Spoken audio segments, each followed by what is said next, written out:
Morbidelli is 5th, Takanaki 6th, Valentino 7th, 8th for Alex Rins, 9th for Davizio. So the rest are going in this session.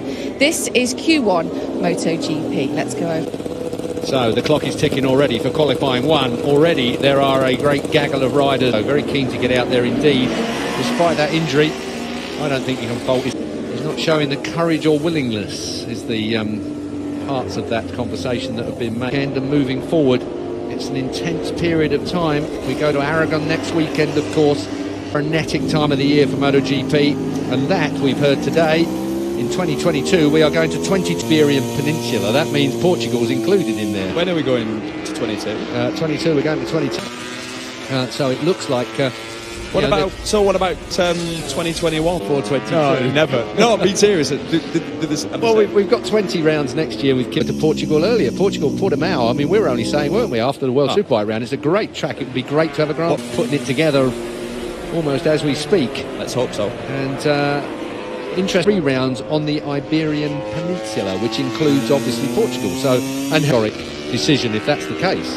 Because I always thought it would be Aragon that would get the chop. Yeah. Might be 22 rounds in 2022, apparently. Qualifying 2. So, out of those, we have Zarco, Oliveira, Crutchlow, Bagnaia, the screen biter Espargaro A. Jorge Lorenzo, unfortunately, I don't see him improving in. And Jack Miller. Would you not? But not in this instance. I don't think we'll go through. The rest have all got a chance, if that makes sense. Like Mia could put a lap together. Petrucci weekend, Keith. Yeah, since they lifted that triple clamp, it seems that they've... Michael Laverty again. They've lifted the triple clamp. Now, there's the man that I said, the dark horse is Aleix Espargaro. Right. It sounds like he's still got the option to stay. He's still got a contract. Hence, that might be why we're hearing nothing from KTM about his replacement. Maybe they're just... Wait. About the live, it's all about you can you? Yeah. Well, after the event? Because I do it on the screen. Oh, right. You know when I'm on a I can do it on the screen, but you can't. Joan Mir pretty good around here on a smaller bike, and that Suzuki is beginning to work wonders for both him and his teammate Alex Rins. Crutchlow goes 5th with a personal best, 33.7 for him. Still too far away at the moment. Lorenzo's on a cracker, yeah, he is as well. Lorenzo's aiming for it. He's got a soft. Yeah. Look at this, building in confidence, and he needs it. He's right on the cusp here. Can he make it through into the top 2? Joan Mir is Crutchlow onto the front straight. Zarco is coming onto the front straight. Crutchlow goes in. Good job, Cal.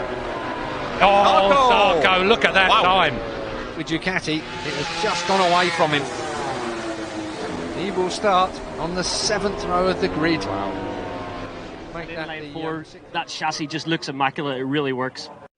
And this guy, where'd he come from? What happened? You know what? I don't want to ride a KTM Same at anymore. Silverstone. If he could get 2 laps here, same thing. If he could get 2 laps, pull a little bit of a gap like he did at Austria, I think it's going to be bye-bye. And it's not an easy track to pass on bike that the Yamaha is. Not being able to make use of that grip, that's where it's going to hurt them. And Franco looks like he's making good... Into the frame, and finally, I think, coming to grips with the bike, these MotoGP bikes, as a rookie, was not good for him. To go. The whole team setup was a struggle, though. Yeah, it was it out. And under normal circumstances, we'd be praising his first year on a satellite team. Yeah. It's just that, in my opinion. There's no question is that Fabio is something extremely special. We're seeing...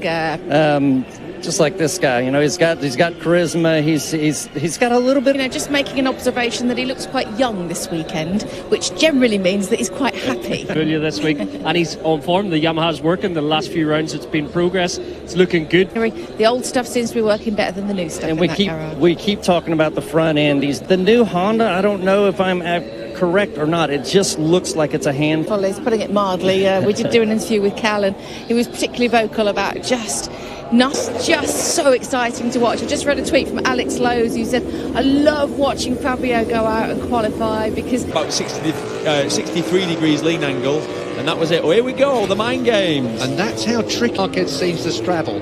Everyone else struggles a little bit. Lynn Jarvis, managing director of Yamaha, just not prepared to show anything for anybody else nowadays. And since Marc Marquez has been the one that's been that kind of game, Marquez has gone 12 3/4 minutes already. This is his first fly. Well, whilst all down to turn 1. Can he keep that going? Yes, he does. Quartararo, who's my favourite for pole position, has been the fastest all weekend in pretty much anyone in front of him. Someone to chase down. Remember what he did at turn 11 before, got him ways. Joan Mir, who came up from qualifying 1, gets it sideways. Gadu goes the doctor. Here in Yamaha doing the business, and the factory Yamahas aren't. Good question. As a kid, And a compliant motorcycle. Yeah, but he's 20 years old. He's had the pace all weekend as Valentino, but he can't afford to start from the third row. Can't afford to come to the end of the lap.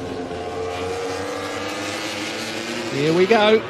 Can't get by. Got to sit in with them. That'll frustrate him. Bad placement out on the track in 5th place, middle of the 2nd row. It's not a bad starting position, but then we're half distance. Marquez immediately swaps bikes. Quick, wouldn't you just pay for that microphone to be working that close? And we've got, I'm going to say the top 4 are all within 0.2 of a second. They'll all be thinking it's going to be a really interesting last 7 minutes. Same in Q1. You just exactly couldn't call it, could you? It was one thing. Taking his time, cool, calm, collect. There we go. This is Vinales coming in. Yeah, we do. Now, I can't remember the last time I saw him do a bike. Assumption I'd make as well. You'd get the feeling, you'd do a fast lap on the softer tyre and then get on. Now that doesn't seem right to me. I don't quite understand that either. That's a long, long, long way off of row 4, or at the back of row 4. Here's the doctor. 3rd row of the grid for so far for Rins. So he has to do the perfect lap. Is Quattraro going to watch to see what he does? I think he is. They've gone out on the number 2s and they're now going to go out on the number 1 bike. I don't know, but that certainly seems it's going to be a tough lap. You can watch for this. Marquez is going to throw it at it. Yeah, absolutely, Keith. I think. Well, it's like the Marc Marquez from last year. We saw it at a lot of rounds. So nervous all the time. Just looks so nervous. Head down into not going through into qualifying 2 on a Honda. You can pretty much bet that it's not a great motorbike. Yeah, I've never seen it. I've never seen Cal in such trouble as he is this weekend. I mean, as well, Vinales sticking to the black stuff. He's not even bothering with the white and red paint. He missed. So, the final shootout for qualifying. Who's in the front row, provisionally, with that 3rd place? Marquez.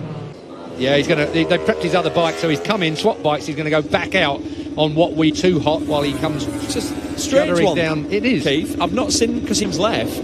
They were ready for him to come in, so this was planned. But I've never seen this strategy before. He's got 1 lap to do this. He's got just 1 lap to pick himself up from where he. Sometimes riders like a used front when you put a new rear on. Here we go. Morbidelli, he's pumping himself up. This is the through turn 11. Looks good. Down to turn 12. Diminished. Oh, that was lucky. It doesn't normally come that far. When it comes, he was going. Is what saved him. Right, sort of, straight in the bike. Yeah. That was that. Oh, CEO was out the chair as well on pit wall. So Ferraro still out front. Pole position for him at the moment. Do you know what? Sunday will be 6 years since Franco Morbidelli's GP debut. Ferraro was pulled out of it because he must have realised somebody was following, but it's all getting a bit nervy. It is. You've hit the nail on the head there. It's all Yamaha front row lockout at the moment. Wow. Qualifying seen in this first corner over the years.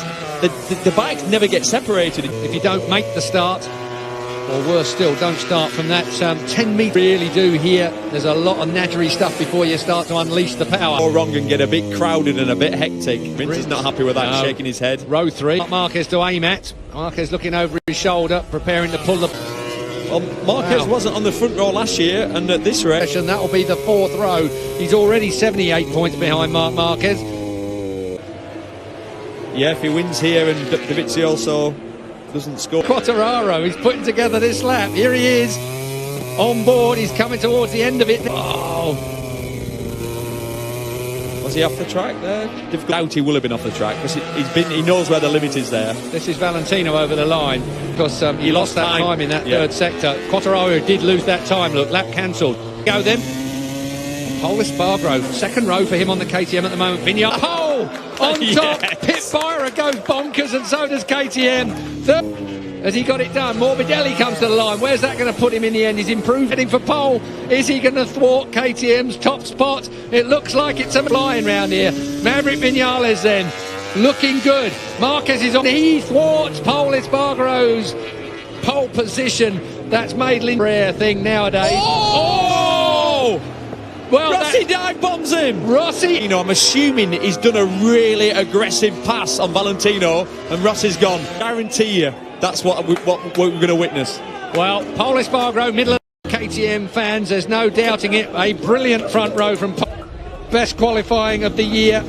Best qualifying ever. God. Oh, it's Well, crying. we said it was going to be great, but I didn't expect it to be quite. His 99th Moto GP. Bro, he's second. Yeah, on the Yamaha. On the Yamaha. Yeah. So favoured KTM. Pole Espargaro, you've been a hero all weekend. Now qualifying Rins. Look at Rins. Mir. KTM and another Yamaha, the favoured one, Quartararo, in the middle of the second row with Andrea. Tell you what, good qualifying from Andrea. Salvage job. Really was. He looked like he's been out of sorts all week. We are going to. And Dorna will have it. We'll want it played and played again because we love folks. Here we go. What did I say? Marquez is behind him. He's going to pull a move on Rossi, and Rossi's going to say, this is what it is. Marquez bombs him. So bombs him here, and Rossi thinks, right, no problem. Oh, you see? Yeah, so he off loses the track. lap. He lost the lap. And then, but Rossi's at all he can. God, that Honda is all over the place. Oh, that is a block pass. Properly is, because he ran right. There'll be words. Oh, that was so close. Only Marc Marquez. Oh, it would have been carrying on all week. Byra heads towards. We'll be back to 2000 sketchy. But you called it right. Bang on, dead right. Yeah, spot on. But Maverick Vinales, who called him for pole? We said it was going to be hard to call. Did anyone call the Vinales Pole Espargaro and Shipper playing with Marquez is smiling in his garage? Flying. Yes, that is the word. Right the way down to the